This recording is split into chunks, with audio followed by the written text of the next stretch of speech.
ஆட்டையோ மாட்டையோ மற்ற உயிரினங்களை கொள்ளு சால்வது இன்னும் பாவத்தை மேலே கூட்டிக்கும்.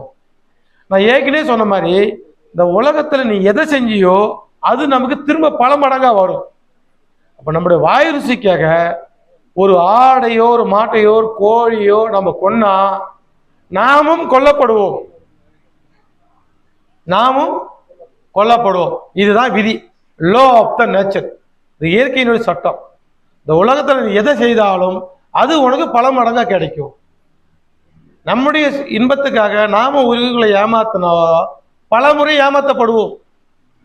நம்முடைய ஆசைக்காக பொருளை இச்சித்து பொய் பல சொன்னேனோ என்ன பாவம் செய்தேனோன்னு வள்ளலார் சொல்ற. பொருள் மேல உள்ள ஆசையினால பல பொய் சொல்லி நம்ம சம்பாதிக்கிறது. பொருளை இச்சித்து பொய் பல சொன்னேனுங்கிறார். அப்ப எந்த காரணத்துக்காக நாம ஏமாத்தினா நாம திரும்ப ஏமாற்றப்படுவோம் பலரால. நாம நம்முடைய சுகத்துக்காக ஒரு உயிர்களை கொன்னா நாம கொல்லப்படுவோம். இதுதான் இந்த உலகத்துடைய சட்டம். இந்த உலகத்துல நம்ம எல்லாம் சாவணுமா? யாராவது சாவ விரும்புறோமா? யாராவது என்ன கொன்னா பரவாயில்லைங்க அப்படி யாராவது சொல்லுவோமா? யாராவது என்ன கொன்னா பரவாயில்ல, ஜாலியா இருக்கும், எனக்கு 40-50 வயசு ஆச்சு, யாரும் கொல்ல மாட்டேங்கிறாங்க அப்படின்னு நம்ம நினைச்சு சொல்லுவோமா? யாராவது விரும்புறோமா? எப்படியாவது ஒரு நோய் வந்துட்டு எங்க செத்து போயிடுமோ என்னமோன்னு எவ்வளவு இருக்கிற காசு பணத்தை எல்லாம் கொடுத்து அந்த நோய் நீங்க நம்ம உயிராக தான் விரும்பும். யாரையாவது சாவ விரும்புறோமா?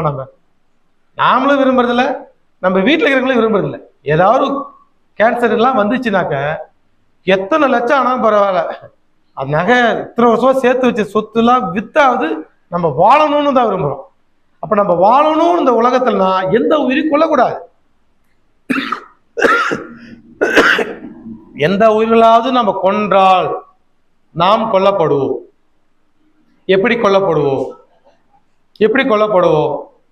பாவம் வந்துடும். முதல்ல அடிப்படையா பிரபஞ்சம் நாம் செய்வதை நினைப்பதை இந்த பிரபஞ்சம் ஒரு பெரிய ஆண்டனா மாதிரி பார்த்து கொண்டிருக்கு. இறைவன் நாம் செய்வதை கண்காணித்துக் கொண்டிருக்கிறார். திருமந்திரத்துல தெளிவா சொல்லுது, கண்காணி இல்லை என்று கள்ளம் பல செய்வர். கண்காணிப்பார் இல்லை, நம்ம நினைச்சதை நம்ம சொன்னதை நம்ம பேசுறதை யாரும் தெரிஞ்சுக்கல, யாருக்கும் தெரியாதுன்னு கள்ளம் பல செய்வார். ஆனா பாத்தீங்கன்னா அவர் இல்லாத, கண்காணிப்பாளர் இல்லாத இடமே இல்லைங்குது. இறைவன் இல்லாத இடம் இந்த உலகத்துல ஏதாவது இருக்குதா? இல்லைங்க, எங்க வீட்டுக்குள்ள நான் கதவு சாத்திர கடவுள்லாம் வரதில்லை, கடவுள் வீட்டுக்கு வெளியதான் இருப்பாரு அப்படி சொல்ல முடியுமா? எல்லா இடத்துலையும் இருப்பார் கடவுள். அப்ப நம்ம செய்யற தப்பெல்லாம் பார்த்து கொண்டு இருப்பார். அப்ப என்ன செய்வார்? அதை பல மடங்கா கொடுப்பார். நம்ம எப்படி ஒரு மூட்டை நெல் போட்டா எப்படி 100 மூட்டை நெல் வருதோ அதே மாதிரி நாம ஒரு உயிர்களை கொன்னா பல உயிர்களா